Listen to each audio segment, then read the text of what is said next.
Dzień dobry. W dzisiejszym odcinku Wielka Brytania zezwoliła Ukrainie na użycie swojej broni na terytorium Rosji. Amerykanie chcą odciąć loty Rosjan do Turcji i Zjednoczonych Emiratów Arabskich. Zachód może wysłać wojska na Ukrainę, jeśli Rosja przełamie front. Zadłużenie Rosjan rośnie jak dobre ciasto drożdżowe. Kirgistan wzywa współobywateli, aby nie podróżowali do Rosji. Na koniec to co? Może by tak przywrócić w końcu te obozy pracy? Zapraszamy. Dzień dobry, z tej strony Mateusz Lech oraz Paweł Jeżowski. Wraca też Gąsior po urlopie. Jesteśmy wszyscy komplecie, każdy w swoim studiu lub piwnicy. No i co? I jest powód do świętowania. Od dziś 3 maja będzie można świętować jako dzień powrotu Kremlinki w komplecie. Tak, do rodziny. Tak. Ważne polskie oczywiście święto, natomiast my nie przestajemy pracować. Po urlopie w piwnicy jest dobrze, na poddaszu również.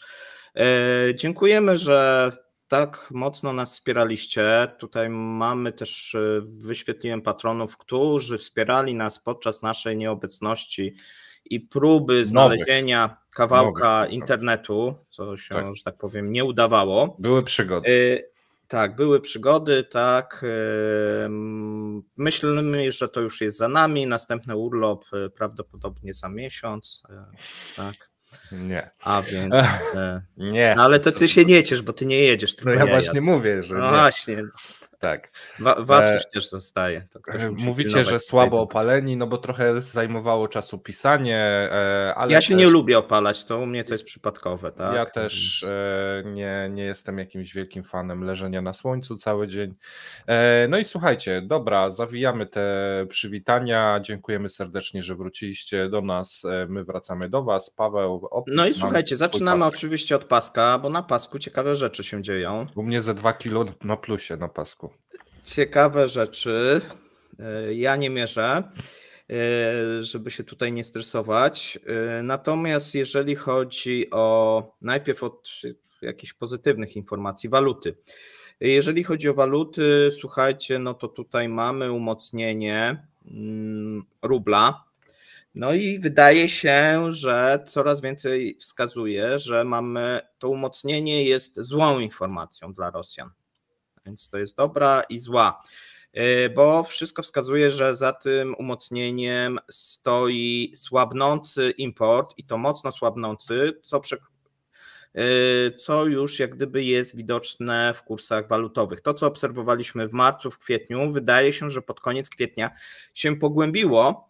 Tutaj Putin w najbliższych tygodniach odwiedzi Chiny i to będzie główny temat rozmów.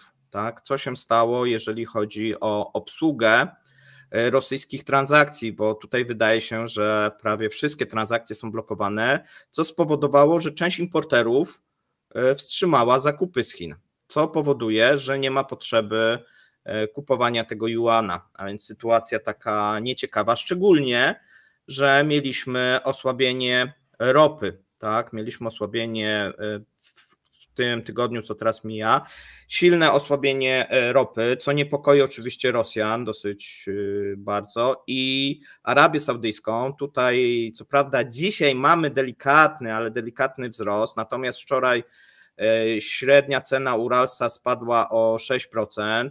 Jeżeli chodzi o ten tydzień, no to spadki na Brencie i WTI sięgają właśnie 6%. My będziemy więcej na ten temat mówić w jutrzejszym cepie, czym to jest spowodowane. Natomiast jeżeli ktoś nas wcześniej słuchał, no ja tam mówiłem, że ostrożnie można próbować shortować, no i akurat jeżeli ktoś posłuchał tej rady, to się sprawdziło. Natomiast no tutaj zalecam oczywiście dosyć dużą ostrożność, tak, jeżeli chodzi o różnego rodzaju ruchy, bo wydaje się, że teraz mamy zapowiedzi OPEC dotyczące utrzymania cięć i o tym właśnie troszeczkę więcej jutro. Jeżeli chodzi o gaz, no to gaz w tym momencie w okolicach 30, jest szansa, że podąży za ropą, bo on troszeczkę był niezależny, Natomiast te spadki na ropie również mogą spowodować, że ten czynnik prowzrostowy zostanie zatrzymany i znowuż w przyszłym tygodniu zobaczymy 2 z przodu. I teraz możemy, słuchajcie, przejść już do krótkich informacji. To może ty odpocznij, ja przeczytam pierwszą. Rosjanie przyznali się do ataku dronowego na rafinerię w Riazaniu. Według oficjalnej wersji doszło do pożaru na instalacji pierwotnej rafinacji ropy naftowej AVT3. Nie miało to jednak wpływu na proces produkcyjny. Co ciekawe, pożar nie został zgodnie z procedurami oficjalnie zgłoszony, co jest poważnym wykroczeniem. Według władz rafinerii rzeczywiste szkody są minimalne i to jest nic poważnego. Załadunek produktów naftowych przebiega normalnie, dostawy się nie zatrzymują. No i tu, Paweł, napisałeś, że chyba ktoś dostał nowe wytyczne. Tak? Wiesz co, wczoraj był na ten temat komentarz. Mówiłem, że w tym momencie w Riazaniu sytuacja wygląda tak, że na 4 linie 3 zostały uszkodzone. Bardzo dziwnie wygląda, bo jak każda rafineria podlega pewnym procedurom, szczególnie w Rosji. Pożar, niezależnie czy on jest mały, duży, jeszcze spowodowany atakiem zewnętrznym, powinien być zgłoszony. Ten pożar nie został zgłoszony, za co grozi odpowiedzialność karna. I po prostu.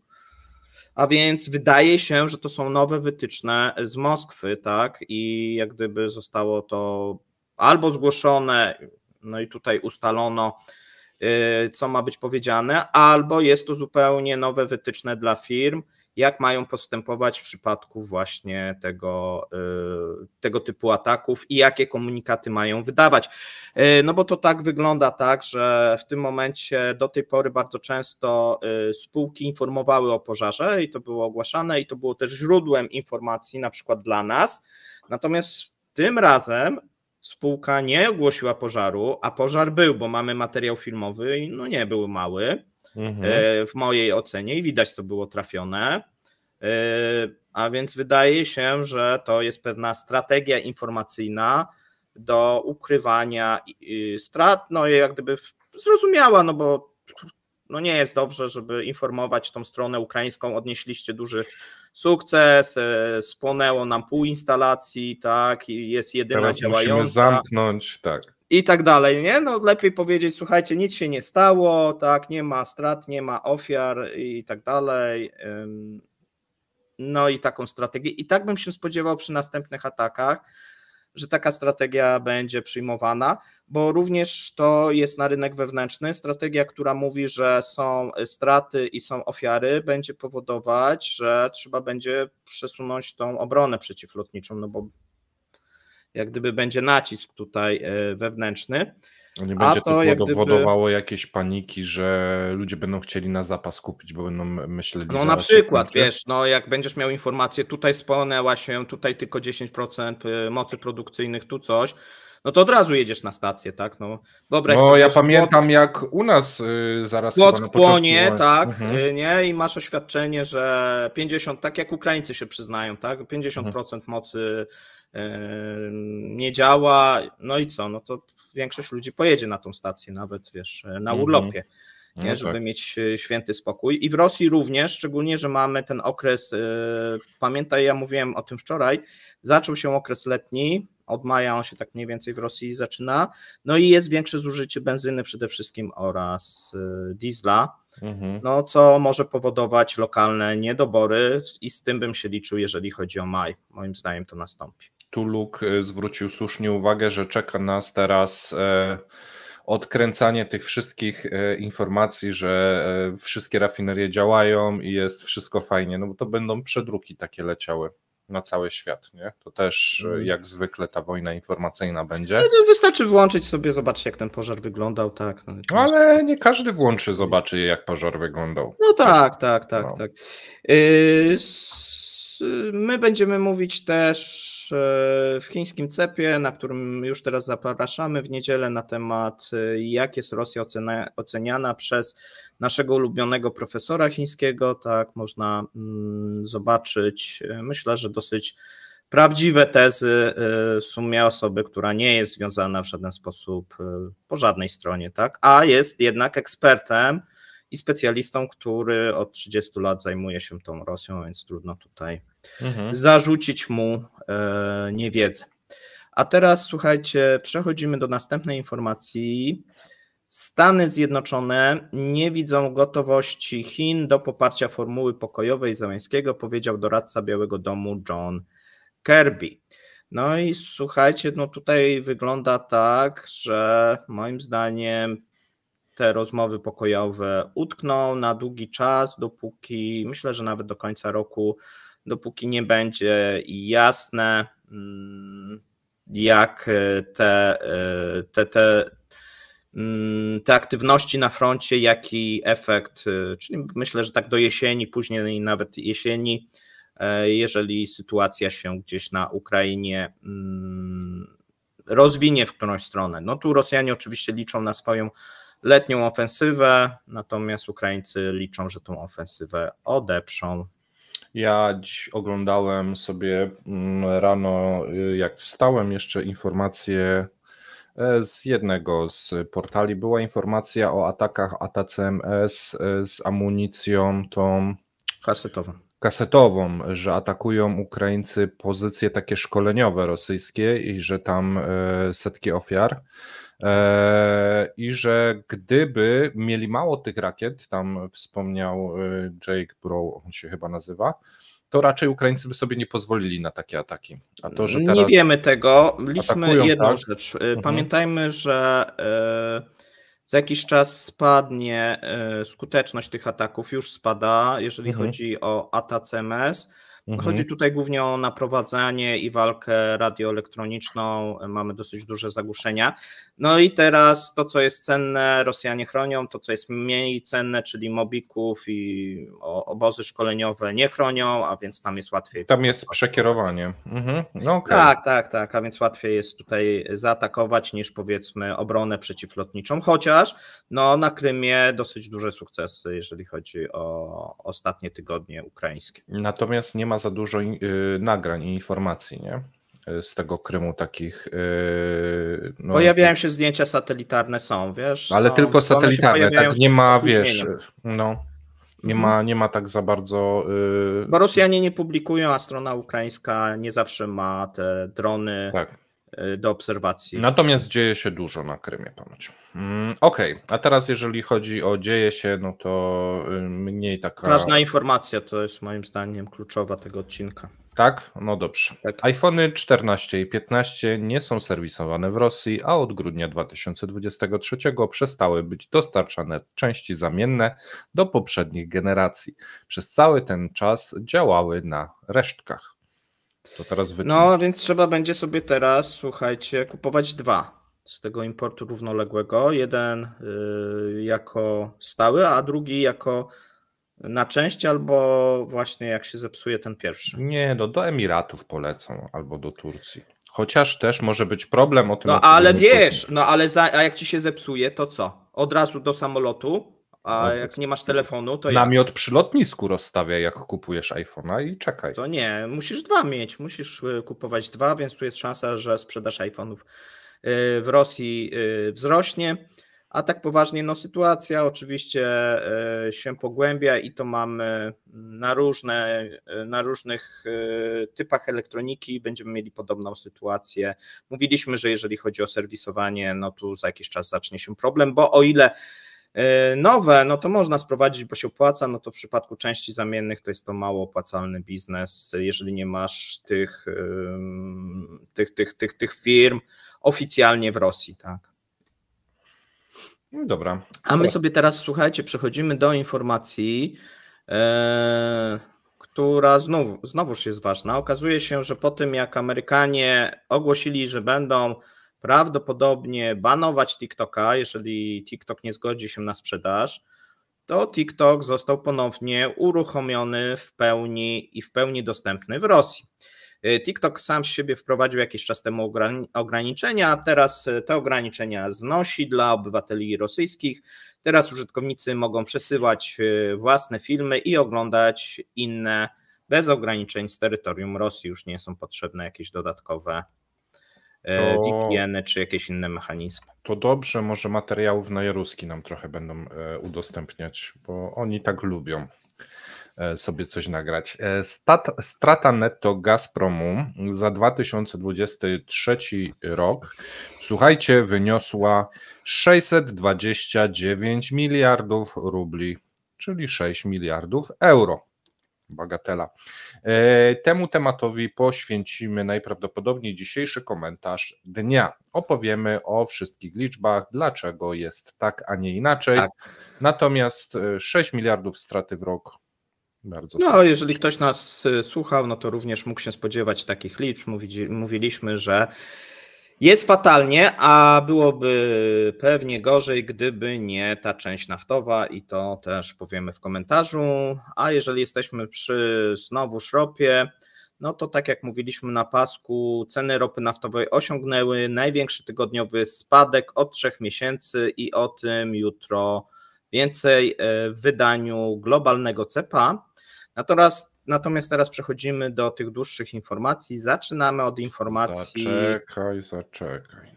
Trzeba na spokojnie. Trzeba kubek rozdać. Dawno nie było. Nie było. No tak, właśnie. ja się przyzwyczaiłem, że nie będzie. Że zdefraudowałeś wszystkie z gąsiorem. Albo Gosia. A ty sprawdź, czy są. Może tutaj mógł jakiś handel odchodzić. Balował, tak, przez tydzień. Tak. Dobra. Taki dzisiaj spokojny. Widzę, że posprzątałeś. Tak. Nie było źle. Nie było źle, choć było dużo kurzu. Musiał ostro tutaj skakać. Dobra. Podaj pierwszy człon hasła. Człon. Dobrze. Zapisujemy sobie i przechodzimy do dłuższej informacji. Jedna informacja. Wysłałem tuż przed programem maila osobie, która poprawnie zgadła, gdzie byliśmy na wakacjach. Więc mamy jednego bardzo dobrego osintowca wśród nas. Serdecznie gratulujemy. Dziękujemy, pozdrawiamy oficera. Myślimy, że kubek się przyda. Prosimy właśnie o wysłanie wszystkich danych, żebyśmy mogli ten kubek wysłać. Wysłał. A my przechodzimy już do dłuższych informacji. Zaczynamy od wizyty Brytyjczyków w Kijowie, no i zapowiedzi, słuchajcie, ministra spraw zagranicznych, który odwiedził Kijów, Davida Camerona, który powiedział, że Wielka Brytania zezwoliła Ukrainie na użycie swojej broni na terytorium Rosji. No i tutaj były wypowiedzi wcześniej, że ileś krajów taką zgodę udzieliło. Wielka Brytania się już otwarcie przyznaje.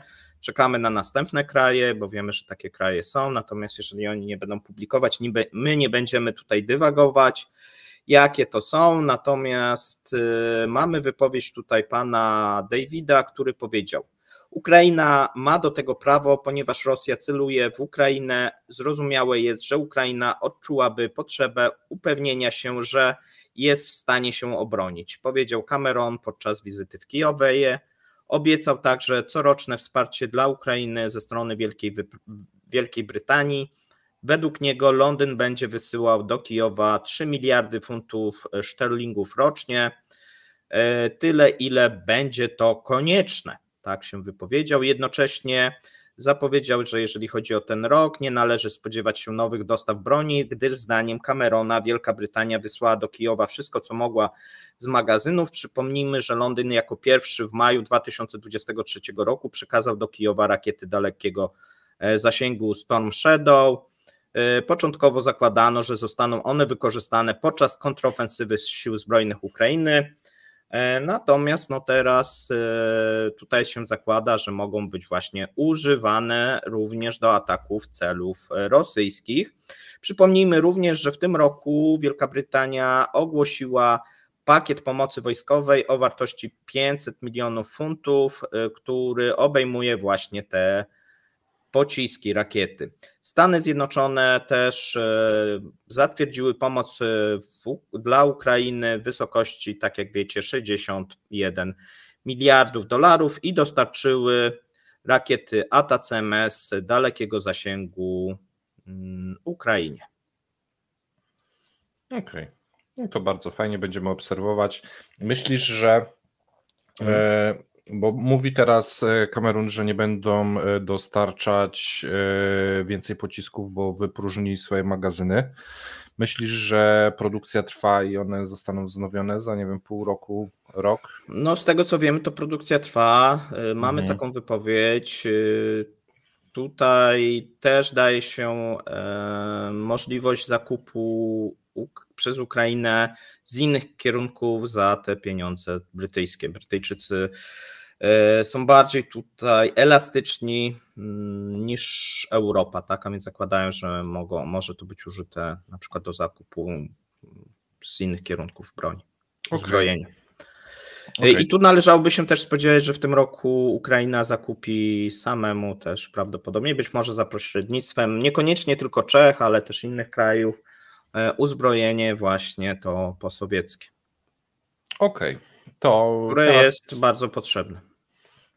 Jest podwójnie potrzebne, bo jak kupisz to uzbrojenie sowieckie, to raz, że masz ludzi, którzy to potrafią zrobić, a dwa, Ruscy tego nie kupią, więc podwójny sukces. Dobra, przechodzimy do kolejnych sukcesów, chociaż jeszcze niepewnych. Natomiast Amerykanie chcą obciąć loty Rosjan do Turcji i Zjednoczonych Emiratów Arabskich. Okna na świat w dalszym ciągu zawężają się dla obywateli Rosji, którzy już są pozbawieni bezpośrednich lotów do Europy i możliwości uzyskania wizy do większości krajów strefy Schengen. W środę 1 maja Ministerstwo Skarbu USA nałożyło sankcje na Pobieda Airlines, największą rosyjską tanią linię lotniczą, która w zeszłym roku przewiozła 13 milionów pasażerów. Firma będąca w 100% własnością Aeroflotu znajduje się na liście SDN, czyli najbardziej rygorystycznej z list sankcyjnych, który wpisanie oznacza zablokowanie wszelkich aktywów i zakaz jakiejkolwiek działalności. W efekcie Pobieda może mieć problemy z lotami międzynarodowymi. Nowa fala amerykańskich sankcji, która oprócz Pobiedy obejmuje prawie 300 dodatkowych obywateli i firm, może mieć negatywny wpływ na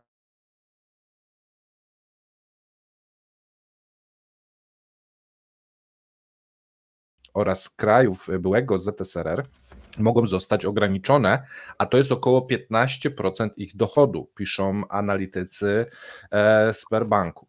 Rosjanie natomiast na razie są pewni siebie. Loty międzynarodowe Pobiedy prawdopodobnie zastąpi Aeroflot i Russia Airlines w ramach rekompensaty.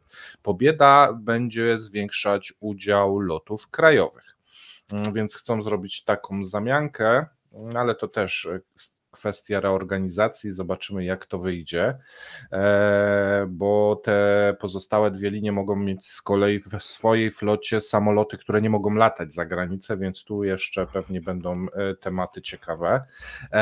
Sankcje oficjalnie wejdą w życie 30 lipca. Przed tym terminem Ministerstwo Finansów zezwala na zakończenie wszystkich operacji z przewoźnikiem, czyli pewnie jeżeli jakieś wycieczki były wykupione i tak dalej, żeby nie uderzać w turystykę. Jak dotąd firma realizuje wszystkie loty zgodnie z planem, no ale zobaczymy, co będzie po tym 30 lipca, które w sumie już za niedługo. Tak, no tam trzeba jeszcze liczyć się z tym, zobaczymy, czy taka Aeroflot pomoże, bo jeżeli udzieli pomocy, no to kolejne sankcje na Aeroflot. To znaczy, ja nie wiem, czy to będzie pomoc, czy to po prostu będzie zmiana lotów na trasach, natomiast właśnie Russia Airlines i Aeroflot mogą mieć samoloty w swojej, w swojej bazie. Mają, nie mogą, tylko mają. Ale nie. Które są sankcjami objęte. Tak, dokładnie, więc one nie mogą wylecieć za granicę, bo zostaną skonfiskowane, więc Rosjanie na razie tak bujczucznie mówią, że spoko sobie zamienimy, ale to logistycznie wcale nie musi się udać, bo tu będzie na całą linię, a tu będzie z kolei na samoloty. Znaczy, więc... wiesz co, no może Aeroflot uruchomi na tych kierunkach jakieś dodatkowe loty i to wszystko, co może zrobić, ale to moim zdaniem nie będzie tyle, co robiło zwycięstwo. Swoją drogą tak ciekawe, że tak powinni 9 maja Amerykanie ogłosić, że zwycięstwo jest na liście SDN, no ale ogłosili teraz. Żeby nie psuć defilady może. Wiesz. No, może nie chcieli właśnie psuć defilady, że tutaj, no bo już są złośliwe komentarze, tak, że zwycięstwa na zachodzie to nie będzie i nie będzie można właśnie latać. Swoją drogą nie nazwałbym tak linii lotniczej, szczególnie w Rosji, no ale okej. My sobie teraz przejdziemy do, no bo gorzej jak na przykład on będzie jakiś wypadek. Wtedy... To właśnie chciałem powiedzieć, że rozbiło się zwycięstwo. No tak wiesz, nie, linie no tak nie wiem, może być słaby PR. My przechodzimy, słuchajcie, do tytułowej informacji, która, jeżeli ktoś obserwuje, co robi ostatnio Francja, nie jest zaskoczeniem, natomiast jeżeli ktoś pewnie by powiedział to rok temu, czy 2 lata temu, no byłoby dosyć duże zaskoczenie, szczególnie, że przed Macron to jest jedyny polityk, którego nie czekają jakieś duże wybory, no i może sobie prawdopodobnie na więcej pozwolić. No i trochę tam przeczytamy dzisiaj wypowiedzi i cytatów z Macrona i będzie troszeczkę szpilek w stosunku znowuż do Niemiec i do Scholza, ale o tym za moment. Prezydent Francji Emmanuel Macron nie wykluczył możliwości wysłania wojsk zachodnich na Ukrainie, jeśli Rosji uda się przełamać front. Więc mamy już jak gdyby kolejną wypowiedź i krok do przodu, no bo wcześniej było, że wyślemy, potem, że tylko szkoleniowe, potem, że do obrony Odessy, no a teraz już się mówi, że jeżeli nawet Rosja przełamie ten front, no to te wojska zachodnie znajdą się na Ukrainie.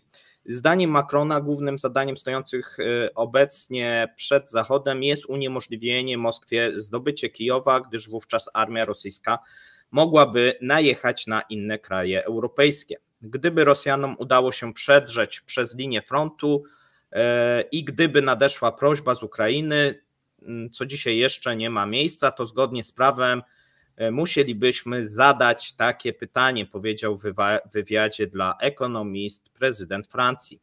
Prezydent dodał, że wiele krajów podziela stanowisko Francji w sprawie wysłania wojsk na Ukrainie. Stwierdził, wiele krajów stwierdziło, że rozumie nasze podejście, że zgadza się z naszym stanowiskiem i że to jest stanowisko dobre. Macron nazwał Rosję zagrożeniem, podkreślając, że wszyscy Europejczycy podzielają tę opinię. Rosja jest zagrożeniem, które znamy i które zawsze widzieliśmy. Ciekawe. Przemawiam w imieniu wszystkich Europejczyków, a zwłaszcza Niemiec i Francji, powiedział. Ponadto prezydent przypomniał groźby nuklearne regularnie słyszane z Moskwy po wybuchu wojny na pełną skalę na Ukrainie.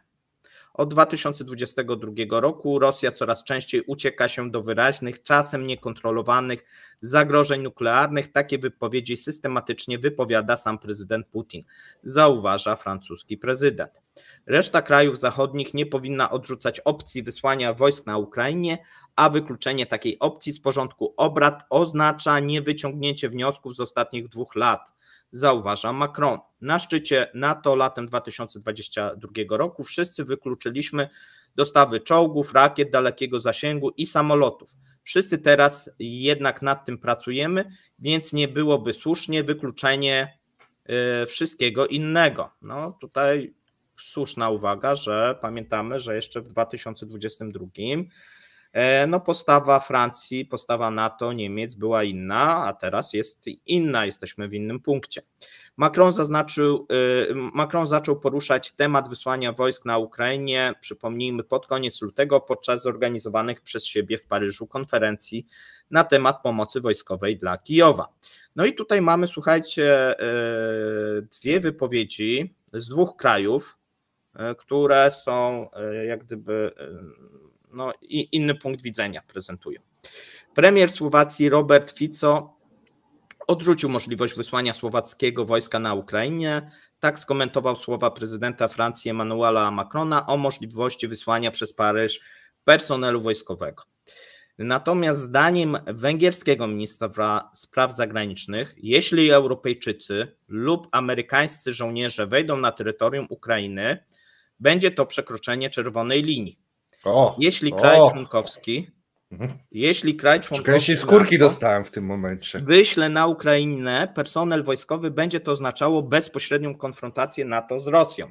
I będziemy mówić o III wojnie światowej, tak zapowiedział Siarto.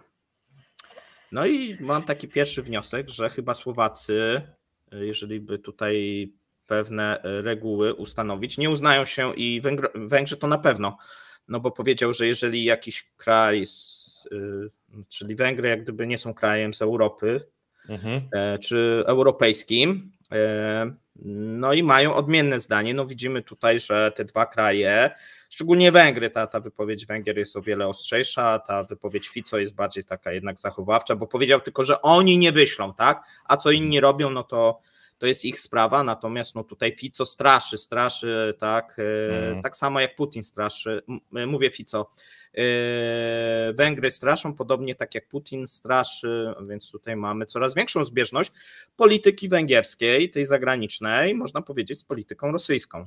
A dziwisz się mocno? Postawili 2 lata temu na kulawego konia i no wiesz, no teraz już jest za późno. Ale wiesz, patrząc tutaj, bo wiele mówiono o jakiejś takiej mądrości strategicznej Orbana, no to dla mnie to jest pchanie się na ścianę cały czas. Być może kto mówił w ostatnim momencie trzeba, wiesz, Orbana? może już zejść z tej ściany, bo widzimy, zobacz, że Macron zupełnie zmienił swoje nastawienie, tak, bo przecież nawoływał do tego pokoju, zapewniał firmy francuskie, że on to załatwi, że będzie rozejm na tej Ukrainie w 2022 roku, a teraz mówi o wysyłaniu francuskich wojsk.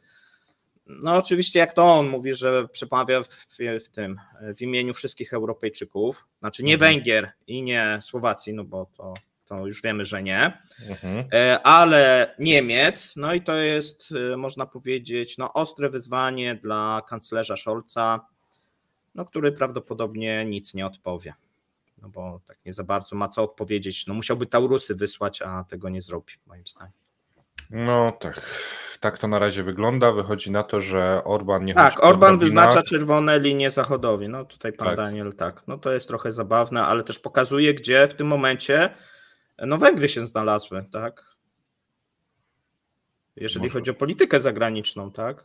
Może chodzą po ścianie eskalacyjnej. Bo tak wszedł na ścianę i tak już po niej się porusza. Można się stoczyć z tej ściany łatwo, szczególnie, że no tutaj uzależnienie węgierskiej gospodarki od europejskiej jest silne. Tak, dobrze, zostawmy już tego Orbana, przejdźmy do Rosjan z powrotem. Zadłużenie Rosjan rośnie jak dobre ciasto drożdżowe. Bank centralny, niezależnie od tego, jak bardzo się stara, a próbuje ze wszystkich sił ostatnio, nie jest w stanie powstrzymać Rosjan przed popadaniem w długi. Trochę przypomina to filmy z tymi zwierzątkami, lemmingami, które skaczą z tej krawędzi klifu. Zadłużenie kredytowe ludności w dalszym ciągu szybko rośnie. Według danych Banku Centralnego do 1 kwietnia banki udzieliły ludności pożyczek na kwotę 36,6 biliona rubli. Do tego trzeba dodać 1,4 biliona rubli kredytów hipotecznych pakowanych w papiery wartościowe.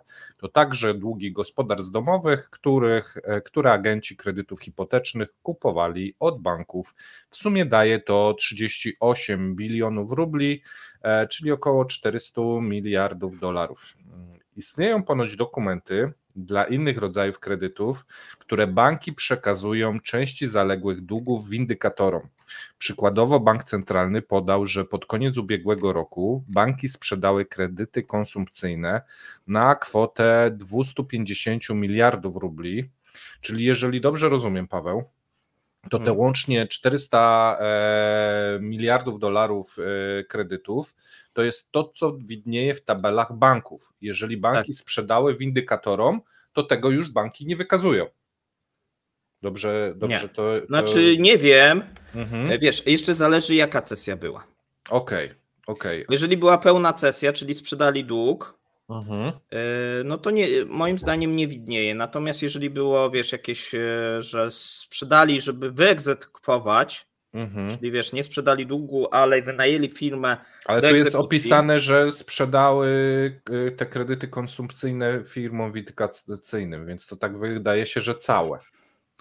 No to jeżeli była pełna cesja, no to zjęli sobie, tak, no bo po prostu czy się odzyska, czy się nie odzyska, to już nie jest ich problem, nie? W ilu procentach, tak? Okej. Wysokie stopy nie powstrzymują kredytobiorców. Niektórzy kierują się wiarą w przyszłe dochody, no i kierują się także wysokimi oczekiwaniami inflacyjnymi. Inni zaś zaciągają nowe pożyczki, aby spłacić stare.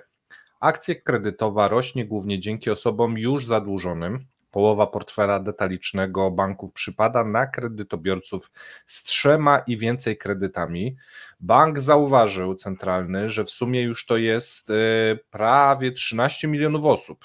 O ile dobrze pamiętam, to jak robiliśmy raport podsumowujący rok 2023, to było chyba niecałe 11, chyba 10,9 czy coś takiego mi się kojarzy. Niezwykle ważny jest kolejny cytat Banku Centralnego, bo tu on chyba pokazuje ten duży problem. Pożyczki na wyższą stopę zaciągają pożyczkobiorcy o wyższym poziomie ryzyka. Natomiast bardziej wypłacalni obywatele odkładają decyzję o otrzymaniu pożyczki na później, stwierdził regulator, czyli spirale nakręcają na najbiedniejszych i najmniej wykształconych w najgorszej sytuacji życiowej. W efekcie bank centralny musiał zrewidować swoje prognozy. W lutym przewidywał, że konsumpcja gospodarstw domowych spadnie w tym roku do 1%, a akcja kredytowa dla ludności wzrośnie o 5 do 10%. Obecnie prognozuje się wzrost konsumpcji o 2,5 do 3,5%, a kredyty detaliczne o 7 i 12%. I tu pytanie do Ciebie, Paweł, bo z tego co rozumiem, to konsumpcja rośnie, ale rośnie w sumie i tak dużo mniej niż inflacja rośnie, nie? Czyli realnie spada, bo jest wyrażona liczbowo. Dobrze. Tak. No jeżeli by, zależy jak, wszystko jest tutaj zależne od stopy inflacji, znaczy wartości inflacji. Tak. Jeżeli się przyjmie, że tą rostatową, no to będziesz miał, że konsumpcja rośnie. Jeżeli przyjmie się tą stopę... Aha, bo to jest powyżej, skorygowane już realnie. o inflację, tak? Te 1% skorygowane o inflację, okej. Tak, no, ale czasami jako, w niektórych wypadkach podaje się wolumenowo, tak, czyli ile sprzedano, no ale to są najczęściej jakieś takie branżowe, ile sprzedano bochenków chleba, ile tego, no i wtedy no to jest po prostu wolumenowo, nie da się natomiast w przypadku tych ogólnych liczb, no to podaje się wartościowo, koryguje się w tym momencie o stopę inflacji i mniej więcej wskazuje się realny, i jeszcze sezonowe się, czyli jeżeli mamy dłuższy luty, no to się to koryguje, bo w tym roku był dłuższy luty, na przykład i tak dalej, nie? Okej, natomiast widać, że bank centralny mówi, prognozowaliśmy, że uda nam się zdusić do tylu, ale to idzie, to się w ogóle... Nie, tutaj jest duża, tak, i o ile z tą konsumpcją to też jest dziwna sprawa, bo mamy duże rozbieżności. Mamy duże rozbieżności, natomiast wydaje się, i to już przeważa, jeżeli chodzi o bank centralny, że w tym roku nie będzie obniżki stóp procentowych, pomimo nacisków rządu, właśnie ze względów na cały czas utrzymującą się konsumpcję. Tak. No i teraz wiesz, jest pytanie, czy to, do czego to prowadzi, no bo właśnie fałszowanie tych danych o inflacji no prowadzi do takich, no że bank centralny nie za bardzo ma jakiś wybór, tak? Bo nawet jeżeli by uznał, że inflacja jest źle mierzona, to tym bardziej nie może tych stóp obniżyć, a powinien podwyższyć. I na ostatnim posiedzeniu były głosy, tylko oczywiście to nie przeszło, ale były głosy części dyrektorów, no bo są to dyrektorzy Banku Centralnego i banków, żeby podnieść stopy procentowe, żeby zacząć rozważać podwyżkę stóp procentowych, bo obecne działania nie przynoszą skutków. Ja przypominam, że te wysokie stopy procentowe to najpierw miały być na kwartał, potem tak, na pół roku, teraz już do końca roku, a być może jeszcze trzeba podwyższyć. Normalnie szachy. Tak to wygląda. No tu cały czas wskazuje się, że winny jest rząd i te wydatki rządowe, które, że tak powiem, napędzają konsumpcję firm, wydatków tych zbrojeniowych, jak i również indywidualnych. Tutaj bodajże Hard Numbers ostatnio podawał, że wydatki w tej sferze wojskowej znowuż wzrosły. No i szacuje się, że o ile na koniec roku szacowano, że że jak gdyby te wydatki związane z wojskiem i z branżą i ogólnie, no to jest 30% powiedzmy produktu krajowego brutto, no to teraz mówi się, że być może to będzie więcej. No problem się zacznie, kiedy Rosjanie będą musieli schodzić we wskaźnikach, bo problem oczywiście w rzeczywistej gospodarce to się zaczął już dawno, nie? Natomiast jeżeli chodzi o wskaźniki produkcji krajowej brutto, zacznie się, kiedy oni będą zmuszeni do zejścia z tej produkcji. Pytanie, kiedy to nastąpi, no bo jak na razie no to próbują cały czas jedynie zwiększać tą produkcję, co ostatnio im idzie coraz ciężej, o czym też mówiłem we wczorajszym live'ie. A teraz słuchajcie, przejdziemy do ostatniej informacji, niezwykle moim zdaniem ważnej, a nie, przedostatniej. No właśnie, ja chciałem powiedzieć... Tak. A, to dzisiaj będzie, słuchajcie, macie dzisiaj godzinnego cepa, się rozhulaliśmy. Kirgistan wzywa współobywateli, aby nie podróżowali do Rosji. No, kolejny kraj. Ministerstwo Spraw Zagranicznych Kirgistanu zaleciło, aby rodacy nie podróżowali do Rosji do czasu usunięcia dodatkowych środków bezpieczeństwa i reżimu wzmożonej kontroli przez rosyjską granicę państwową. No tu mogą czekać być może nawet do zakończenia reżimu, bo nie sądzę, żeby wcześniej. Te reżimy na granicy zostały zdjęte. Departament Kirgistanu zwrócił uwagę na publikacje medialne dotyczącej masowej odmowy obywateli Kirgistanu wjazdu do Rosji. Jednocześnie zauważyli, że do misji dyplomatycznej i urzędów konsularnych Republiki nie wpłynęły żadne dokumenty na ten temat. Niemniej Ministerstwo Spraw Zagranicznych monitoruje sytuację i wzywa swoich obywateli, aby nie odwiedzali Rosji bez ważnych powodów. Kirgizi, którzy muszą wjechać do tego kraju, powinni wcześniej sprawdzić, czy istnieją ograniczenia wjazdu, dodaje departament, no i sugeruje właśnie zmianę swoich planów, znaczy Kirgizów. Wcześniej okazało się, że w ślad za Tadżykami zakazano już wjazdu do Rosji, słuchajcie, obywatelom Kirgistanu, Uzbekistanu, więc mamy takie 3 nacje, które w tym momencie mają ograniczenia ze strony rosyjskiej. Mieszkańcom tych krajów zaczęto masowo odmawiać wjazdu na lotniskach i naziemnych punktach kontrolnych. Problemy zaczęły się, a może bardziej nasiliły od 24 kwietnia i wciąż trwają. Na granicy państwowej do 1 maja, podajemy, utknęło 9 000 osób. Tak powiedziała działaczka na rzecz praw człowieka Walentina Czupik. Według niej połowa zatrzymanych to obywatele Uzbekistanu, kolejne 25% to migranci z Kirgistanu i Tadżykistanu. Straż Graniczna odmawia wjazdu mężczyznom z brodami, bez wąsów oraz kobietom w chustach. Tych bez wąsów nie rozumiem. A z wąsem ale bez brody a kobieta z wąsem to może. Ale nie może w chuście być, to wtedy może. Zatrzymani są wydalani w ciągu kilku dni, ale proces może się przeciągnąć o tydzień. Czyli sobie tam siedzisz na tym punkcie, to mówiliśmy jakiś czas temu, tam kilka dni albo tydzień, no i czekasz, aż cię deportują z powrotem, nie? 27 kwietnia Ministerstwo Spraw Zagranicznych, przypomnijmy, Tadżykistanu zaleciło swoim obywatelom, aby nie odwiedzali Rosji, jeśli nie jest to absolutnie konieczne. Wcześniej departament ogłosił gwałtowny wzrost nieuzasadnionych odmów wjazdu do krajów, do Rosji obywatelom Tadżykistanu. Ministerstwo Spraw Zagranicznych wyraziło zaniepokojenie takimi przypadkami, które według ministerstwa stały się już powszechne.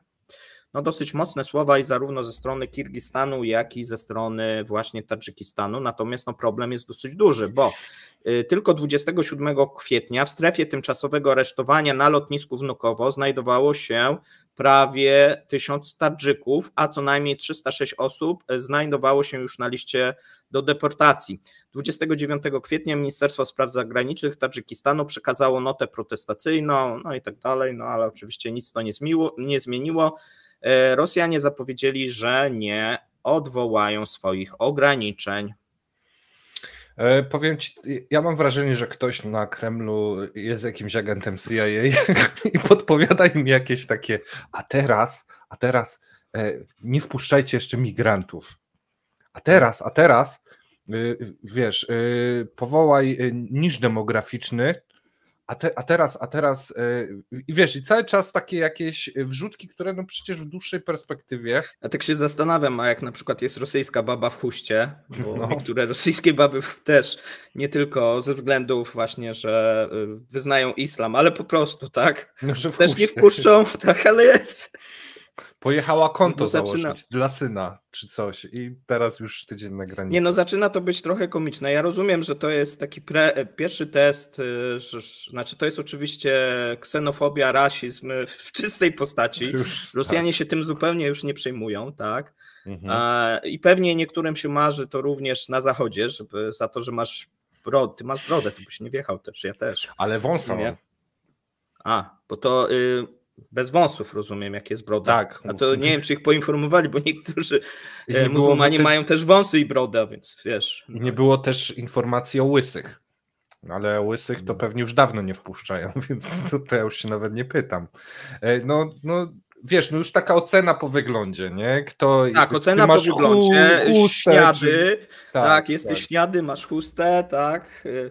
No właśnie, Kadyrowa. Mężczyzna na przykład, Kadyrowa, poczekaj, mężczyzna jak ma chustę i to już nie, to chyba nie jest też Jaruski. Dobra, to nie wiem, zostaw, bo za bardzo się rozpędzimy. Natomiast mamy jeszcze ostatnią wiadomość i no w sumie też troszeczkę dziwna. To co, może by tak przywrócić w końcu te obozy pracy. Posłanka Dumy Ekaterina Sobkaniuk, chyba to się tak wymawia, nazwała bezrobotnych Rosjan robakami na rosyjskim ciele. Bardzo obrazowo i zaproponowała utworzenie dla nich odtworzeń czegoś takiego jak obozy pracy. Swoją inicjatywę poparła argumentem, słuchajcie, bo ten argument jest mocny, tym, że to się jeszcze nie wydarzyło oraz faktem, że jest dużo ludzi, którzy rzekomo nie chcą pracować. Tu akurat pani Ekaterina chyba nie czyta prasy w Rosji i nie wie, że mają najniższe bezrobocie w historii. Tak naprawdę ludzi, którzy nie pracują w Rosji jest około 2 milionów, no ale to kilka obozów można by było stworzyć. Na budowie nie ma betoniarzy, spawaczy, ja tu cytuję znowu panią, zbrojarzy ani elektryków, no bo czekają tydzień na granicy, bo żeście sobie te przepisy takie ci dali. są dostępni, to czekają na granicy, tak, a inni słoneczniki tak. wąchają. Ludzi jest szczególnie mało zimą. Kiedy jest konieczne podgrzanie betonu, cokolwiek to znaczy, i mamy 6 miesięcy zimy. Tu już jakieś takie pogodowe. Musimy podjąć drastyczne kroki. Cóż, nie mamy wystarczającej liczby ludzi. Jutro będziemy tęsknić jeszcze bardziej, podkreśliła posłanka. Rozumiem, ta tęsknota to za obozami. Jeśli wam się wydaje, że o tym już mówiliśmy, to macie rację. Pod koniec ubiegłego roku podobną propozycję złożyła członkini Zgromadzenia Ustawodawczego Terytorium Altaju Ewgenia Borowikowa, która zaproponowała wysyłanie do obozów pracy, tam miała nieco inny pomysł, cudzoziemców naruszających prawo rosyjskie.